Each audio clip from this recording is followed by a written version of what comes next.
welcome to this Thursday's Love Fast broadcast. We are talking about perhaps a sensitive subject, one that Nick and I have had different views on. So maybe you and your spouse have different views on it, you and your family have different views on it, but it's about money. You know what we should have done? We should have gotten dollar bills. Made more money this year. Yeah, that'd be great. Yes. We should have gotten dollar bills and been like, It might have been a little counterproductive to our teaching today. oh yeah, okay. Well, it would have been a visual. So. I'm just kidding. I love dollar bills. Dollars. Okay, so we are going to talk about I'm going to talk about like misconceptions that I've had about money and the truth that the Bible teaches on money. Nick is going to focus more on. The Bible. Oh, well. No, just kidding. All right. I'm actually going to focus just a couple minutes on, I'm going to let her go first, on what God says about money and our generosity and giving towards Him and towards others. So, anyway. Touche.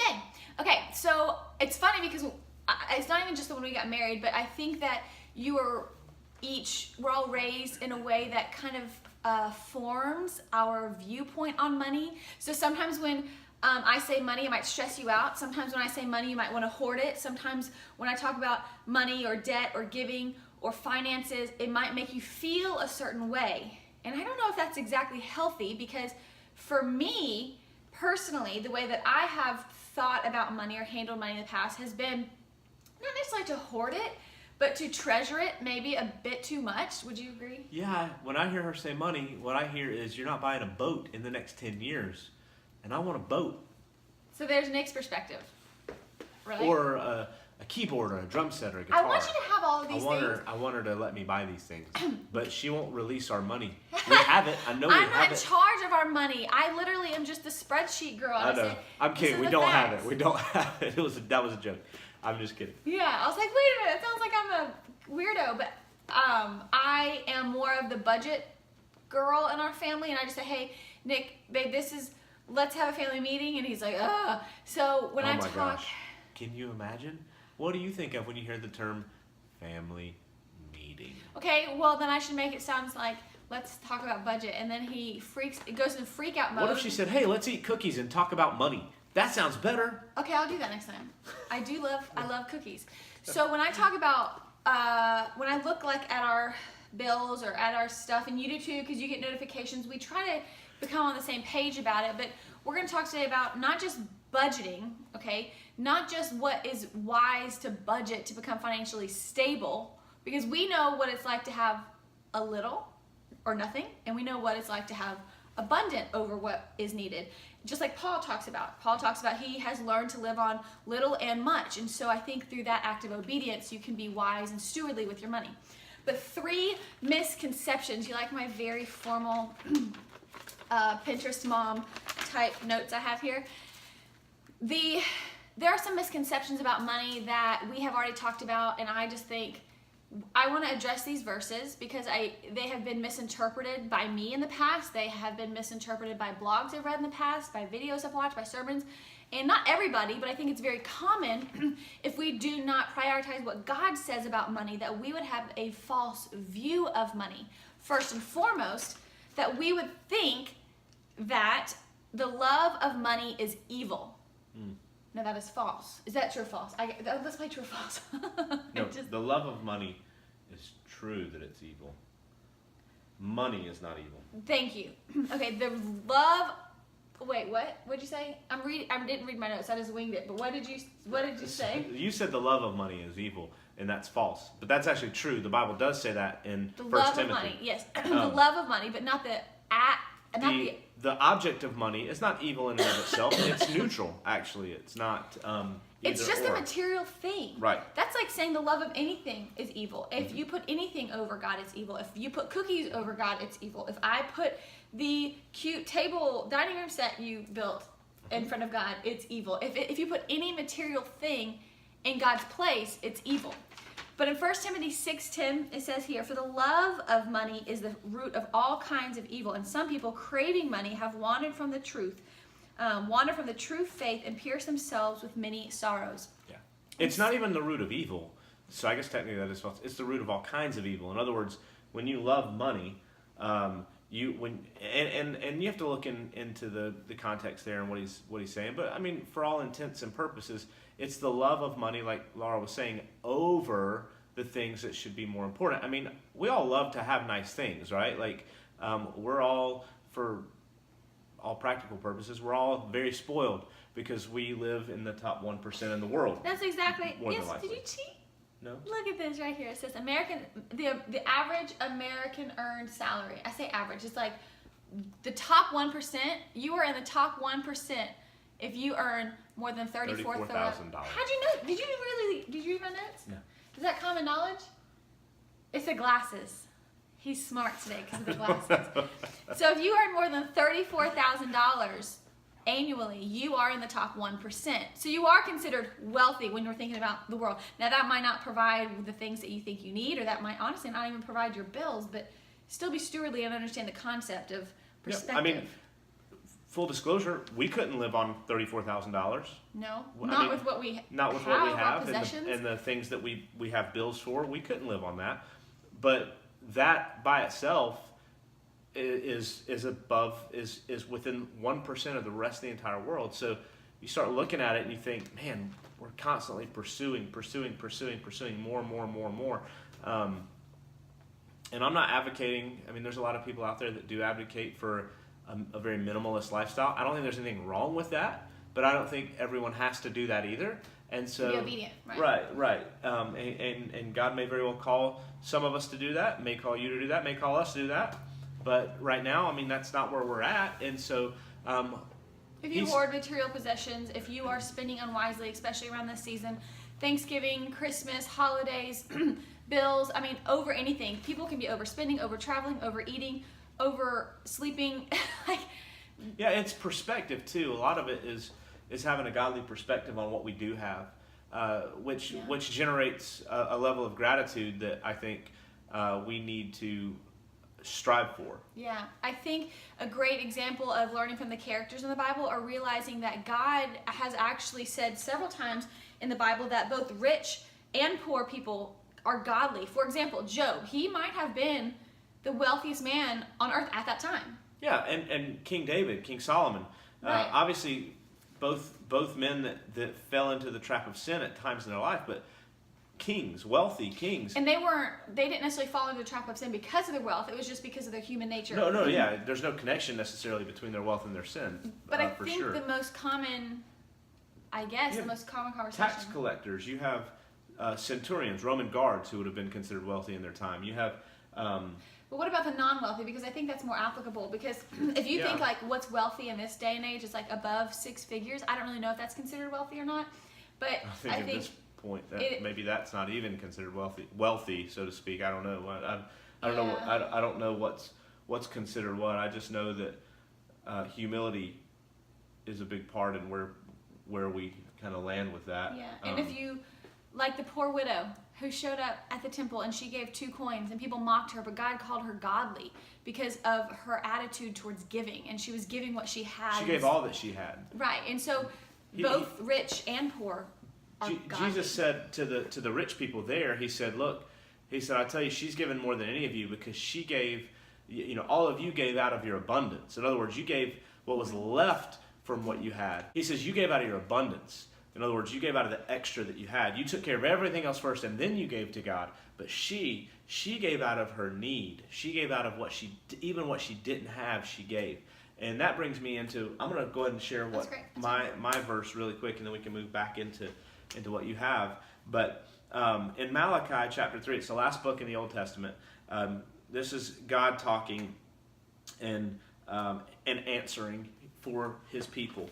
He says, will a man rob God? Yet you have robbed me. But you say, in what way have we robbed you? In tithes and in offerings, you are cursed with a curse, for you have robbed me, even this whole nation. Bring all the tithes into the storehouse, that there may be food in my house. And try me now in this, or test me now in this, says the Lord of hosts. If I will not open for you the windows of heaven and pour out for you such blessing that there will not be room enough to receive it. And I will rebuke the devourer for your sakes, so that he will not destroy the fruit of your ground. Nor shall the vine fail to bear fruit for you in the field, says the Lord of hosts. And all the nations will call you blessed, for you will be a delightful land, says the Lord of hosts. And so God's talking here to the nation of Israel. And I don't want to get confused in the sense that we are not Israel. We are not Jewish. We're not God's chosen people in the sense that back then he was talking to a literal race, a nation of people. But we are God's chosen people through Jesus Christ, through the fact that he has offered salvation to us through Jesus. And so because of that, this does apply to us in at least in a very broad sense. So God is saying here, he's saying, will you rob me? Like how? And he says, well, how can a man rob God? Because God owns everything. He says he owns the cattle on 1,000 hills. He owns, like, there's nothing given to us that has not been given to us by God. In other words, like what you possess because God has allowed you to possess it. And without his allowance, anything we have can be taken. And that's a hard thing for us to grasp because we really do treasure what we have.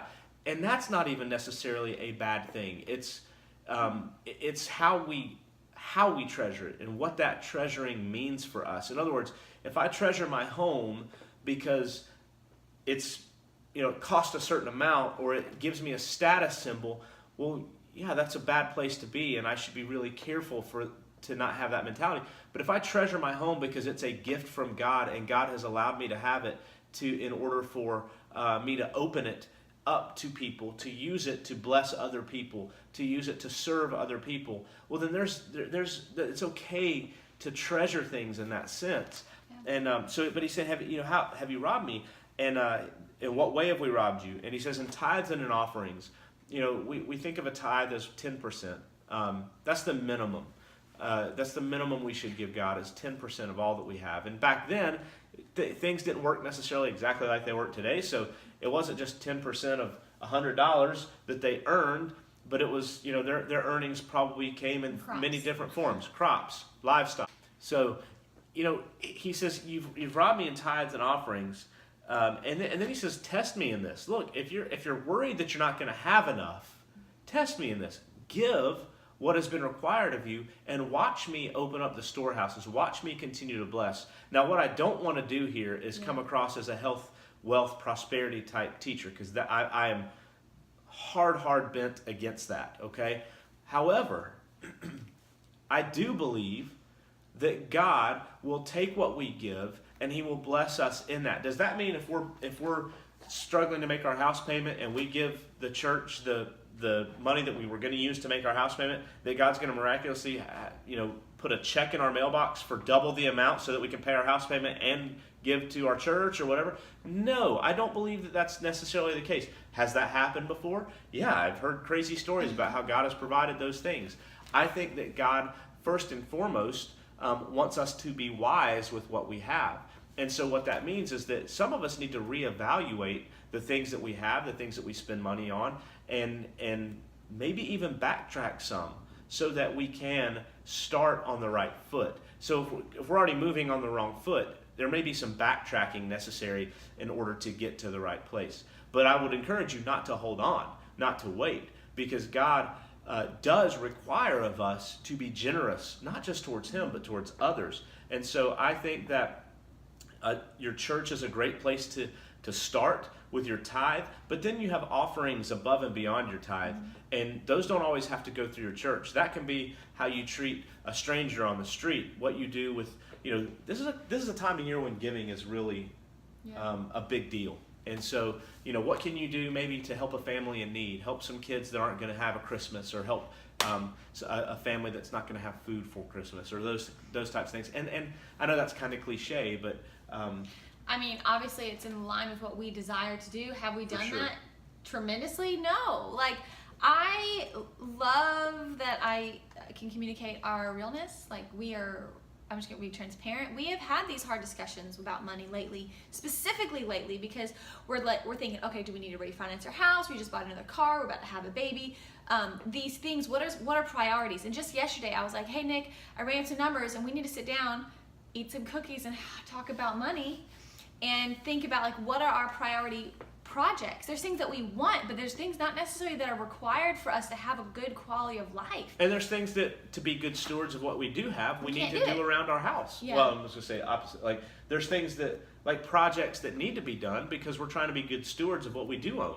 If we have, rotting wood, this is an example, but if we have rotting wood in our roof and we choose not to fix it because we'd rather spend our money on Christmas presents for each other, That's not wise. that's not wise, because our roof's going to continue to rot. It's going to potentially cost more money, cause more damage, and it's harming our family potentially. Like, it's just a matter of making wise We choices. don't always get it right.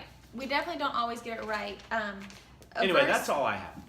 Well, no, I think these are great points because I'm going to feed off of it. My mom used to always tell me, and this is a quote. This is a verse that she would quote to me often. You guys might be familiar with it, might not be. It says, "For where your treasure is, your heart will be also." Okay, so let's take that and apply it to this discussion today. Money. And this quote I love right here. It says, "The wallet is a great window to the soul." And just as you were sharing, like if somebody really wanted to see where your priorities are, you could look at your bank account. You can look at your bank account and see where your priorities are. Chick-fil-A. We can, Publix, Chick-fil-A, Starbucks. What else are our priorities? I don't even like Starbucks coffee that much, but it's convenient. It's Sorry, Starbucks. Holiday flat white, really good though. It's the Joy tea. only really thing they have that I love. It's a luxury. It is a luxury. It's very much a luxury. But diapers are obviously where our treasure is. Those are going to become more of a treasure. Right. So what I'm saying is it's not, we've already covered this. The love of money is evil. Not having money, not having money, but I'm going to talk to you people here who are like us, where we have gone through the ringer financially. We have been on the very bottom, and then I've told you that we know what it looks like to feel on top and the bottom. So how in the world do you have faith, remain trusting in God during a financial crisis? There's so much pressure during this time of year to shower your children with gifts, or to keep up, or to do gifts for your teachers, or to give additional donations. Your church might be talking about like these additional things that you could do to support families, but you might be struggling yourself. And I just want to say, I love you and I get it. It's stressful when you look at your bank account and there's not enough there, and it makes no sense. Because you're like, I'm working full time, I'm paying my bills, I'm doing the best I can. God, where are you? But I just want to encourage you that God did not leave you, and that we must trust that He will provide our needs. If we are stewardly, if we are wise, it's not that He won't if we're not stewardly, but just as the verse in, is it Malachi? Mm-hmm. That Nick just shared, God knows and cares about every detail of our lives. He shares that in Psalms. God cares about every detail of our lives, including our financial situation. And so I have 4 last things that I want to share real quick, babe, of why God gives us money. And I want you to do an internal evaluation. Is this why I think God is giving me money? Whether it's because my husband works and I'm at home, or I'm working full time and I have my kid in childcare, or whatever your family scenario is, these are 4 reasons God gives us money. 1, to honor Him. Okay? To honor Him, which Nick talked about tithing. Nick talked about making sure that we are understanding that the money that we do have is God's, and to be good stewards of that. Generosity. Not necessarily unwise generosity. And I'm not trying to say like I hoard money and let's be selfish, but you have to take care of the pillars of your life first. Make sure there's food on the table for your kids. Make sure your bills are paid. Giving is absolutely fundamental and important and biblical, but not if we are not being responsible for the second point in which God gives us money, which is to take care of our family. And maybe that means you need to scale down a little bit and what your expectations are of taking care of your family, and that's something that you and God can pray about and discuss about, or you and your spouse. The third thing, which might not be a popular subject, but it is biblical, it tells us in Romans, to give to Caesar what is his, but to take care of our country. So we pay taxes. And those are things like taking care of the highways, taking care of education systems. These are reasons why God has us here, wherever you're listening, but we're in the States, we're in Florida. We pay taxes. We are wanting to be stewardly. Although we don't pay state taxes on our income. Ooh, That's okay. a good thing. We give back. So Florida, Tennessee. God gives us money to honor Him, to take care of our family, to take care of our country, and fourthly, to enjoy it. I think God wants us to enjoy money. Not love of money, but to enjoy life. And when we live in a marketplace like we do, you have to spend money to maybe have an experience. You spend money to go out to eat. You spend money to, buy cable or TV programs that you can watch with your children. And here's another thing about that joy. The enjoyment of money is also, we are also meant to be generous with that. So in other words, we have an opportunity for others to to be joyful or enjoy what God has blessed us with. In other words, that's like I was talking about with our home, opening our home. If you've got land and you've got four-wheelers, invite some people over to enjoy that with you. Obviously, be wise. Don't end up in a lawsuit because you get somebody hurt. But I'm just kidding. You find these things in your head. Yeah, I'm watching the news and it seems like everybody's like going crazy in this world. So I just don't be careful. Sure. No, but if you have nice things that you can allow others to get joy from, then open up those things for that. Again, with wisdom, but I think just might mean a service of your time. Yeah. It doesn't have to be money. It could be opening up your home to have a play date, inviting somebody over for dinner, taking somebody cookies. We love to have little Christmas tradition. We love to have friends over with their kids, so our kids can swim in our pool and hang out in our pool, and we just lounge and let the kids play. We don't even watch them. We just let them swim. I watch them. I'm joking. We watch them. Mom, don't listen to them. And so, there's so many different ways you could look at that. I love this verse really quick. Okay. Paul says this. He says, not that I speak in regard to need, for I have learned, you started to share this earlier, I have learned in whatever state I am to be content. I know how to be abased and I know how to abound. Everywhere and in all things I have learned both to be full and to be hungry, both to abound and to suffer need. I can do all things through Christ who strengthens me. And that's Philippians chapter 3, verses 11 through 13. A lot of times you hear that verse of 13 be a little bit misquoted or misused. Paul's actually talking about the ability to find joy in whatever state he is in, either to be in need or to abound. He knew what it was to be both. He certainly, when he was abounding, he certainly was not considered any less godly. But when he was in need, he was also not considered any less godly. His specialty, so to speak, or his accomplishment in both of those things was to find joy and to be content, as he says. And so I would encourage you today, if maybe you're not in a place where you're listening to us and you're going, golly, I can't even imagine having to deal with the idea of what do I do with my money, because what money I do have is gone before I get it. And so it's so common. Us too. We know. We've been there. We understand. Yes, we have been kind of like Paul. We've been on both sides of it, and we're kind of somewhere in the middle right now on a personal level. Yeah. And so because of those things, like Paul says, I can be content in that. And so I want to encourage you to find contentment, even in the stress, even in the struggle, if that's you, but also in the joy and in the enjoyment, if that's you. Find contentment. Don't always be desiring more. It's really easy to do, but find contentment. That means satisfaction in what you do have. Mm-hmm. And you may be surprised. God may give you more, but he also may give you less. And I think that the test there is to find contentment in whatever he gives you. Mm-hmm. And then he ends it with, I can do all things through Christ who strengthens me, because finding contentment in what we have is sometimes a very difficult thing. And I think that's why he follows it with that phrase. Yeah. So anyway, hey. To wrap up our money talk, I'm going to be a dork. Yeah, be a dork. I'm going to be a dork because I am a numbers person. I look like I'm contortioned. It's because the camera's angled. I have a Beetlejuice head. Look. Nick has a small head. Okay, but I am a money cruncher in the sense of, like, I'll run our budget, I'll look at our numbers, blah, blah. So something that we thought would be helpful, maybe you already do this, totally fine, but we wanted to present an example budget, family budget, where it's biblically based, where whatever you receive that month in your income or whatever, you give immediately, you save immediately, and then you live on the rest of the percentage. And so I was going to create an easy peasy PDF or spreadsheet just to say, hey, if you don't already live on a budget, here's kind of some percentages and examples that you can plug in. Really easy, just kind of a stewardly way to look at your money, especially going into 2018.